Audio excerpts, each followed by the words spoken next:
bashing Vakanainen. Let me bash somebody else. Adam Fox has been playing much better, but Ryan Lindgren has not been playing good hockey as of late. Listen, I love him. He's great, tough as balls. When you get to the playoff, he's somebody I want on my team. But I mean, this regular season is not panning out for him. Whether it's taking penalties, taking costly penalties, whether it's injuries. In the past, he's been healthy this year. But just defensively, he's been making a lot of mistakes, and he is somebody that just needs to be better. We know he can be better. We're seeing J.T Miller kind of turn things around. Adam Fox, I think, has been very solid. I know, Matt, we've had our fair share of ripping Fox here on the pod. He's been playing much better, but Ryan, you almost die though. I know, but Ryan Lindgren needs to be better if the Rangers are going to turn things around here. Here. You know what? Here, okay, yeah, I say yay, right, Mike? Yay. Mm-hmm. Yay. You know what? I think Miller has more untapped potential. I think that Lindgren's what he is, and I think the problem is what he is now is an accelerated,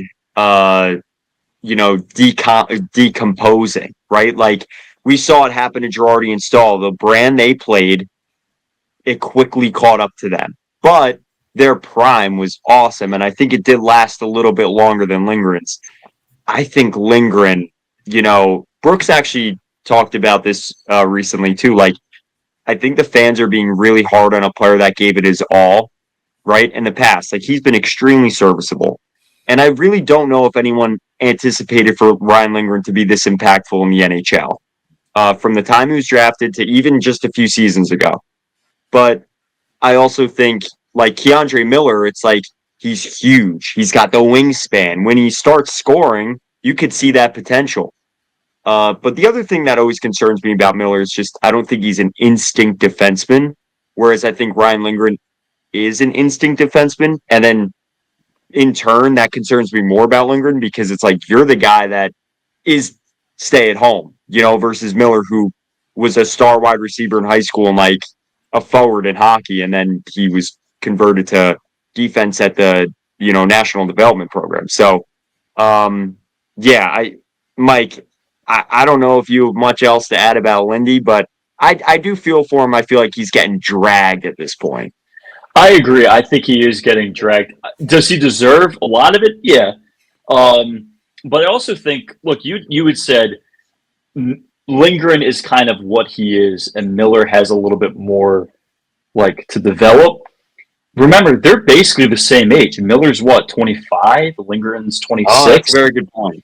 So when you talk about room to grow, okay, so Miller has maybe one more year on Lindgren to grow. I guess my point is everyone I feel like people are having the same reaction to Miller as they did with Chytil of like, okay, when is he going to break out? When is he going to break out? When is he going to break out? But not realizing that it's probably his ceiling, unfortunately. And also, before we go into it, I do have to, because you just Mike, mentioned, yeah. You killed me here live on air. I Why? got to give you that. I'm waving the white flag, man. You got me good there. Whoever just listened to this, don't even listen to the last 5 minutes. I'm sorry. I actually did not mean that. I genuinely. No, that was a great point. No, seriously, I think humble me. That was a great point. Okay. All right. Well, you can clip that for the Instagram reel. But no, okay. I have an argument though. Wait, say what you're gonna say. Say what you're gonna say. Our poor listeners are like, what is going on?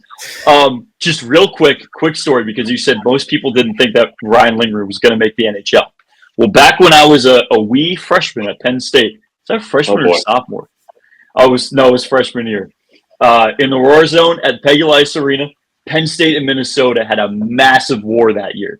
We played 4 straight games to end the season, and all 4 of them were at the Peg. We're at Pegula. We got to get to the chase here, brother.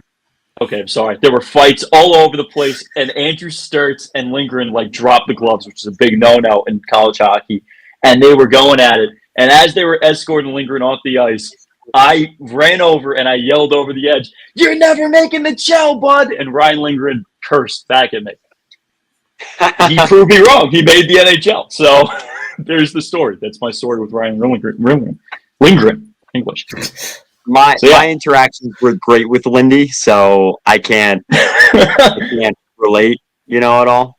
Yeah, no, he was not happy that I said that to him. Like, think about it, like that scrawny, like 18-year-old me with no facial hair and short hair. Like, I was ugly. He probably thought, like, who is this kid?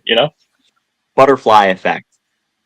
There you go. All right, but my argument too, Steve-O, because we talk about this all the time. Loff, he went off in that 22 playoff, and I feel like he was the player that last year was in that same boat as Miller and Chytil, where it was like, when is he gonna, So, Steve-O, I feel like we haven't heard your voice in a little while. I got to hear me some Steve-O. I guess the last thing I'll add on to this Lindgren argument or debate, something that I've noticed is that Lindgren has really struggled against teams' first lines. Especially tonight. Anytime Eichel was on there, Lindgren had a hard time. Go back, Carolina, especially against Colorado. Lindgren was couldn't keep up with McKinnon. And Natchez and co. But I don't know. It's just something to monitor here. Lindgren. He's struggling. Period. But especially against first lines, Lindgren has been really struggling. So it's something that's gotta give. Although either it just magically fixes itself and guys start playing better, or I think we gotta incorporate some sort of a trade, or the easiest solution is just put Zach Jones back out there. I know, Laviolette, come on, listen to Puck Talk here. Put Jones back out there. We all want it. It's very, very simple. But, I think that was the telltale sign that Trouba was starting to become an issue in the playoffs, was like, he would be out there against, if he was caught out there, against his second line or a third line, like, it was fine.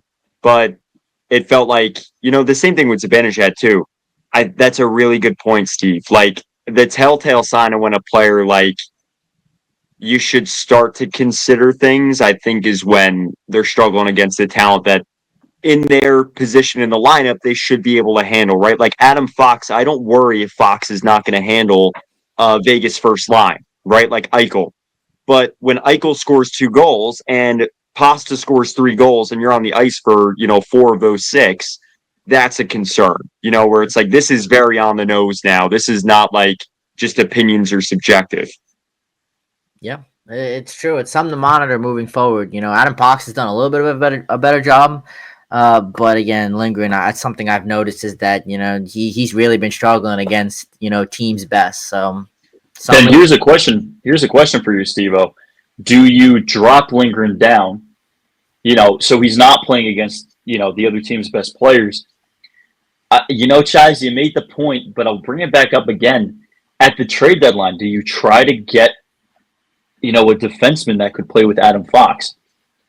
Is it going to happen? Probably not, but maybe you try for it, And again, I have no idea who's on the market, but like I was talking about with Drury and Blockbuster Trades, literally like 3 days ago, last pod, test the market, see who's out there, see what you're willing to move, see what other people are willing to, or other GMs are willing to move, and I guess that would be a good solution for your problem, Steve-O. I don't know if you could drop Lindgren, because I kind of like how Miller and Borgen is playing, and then what are you going to do with Schneider and Vakanainen? I don't know.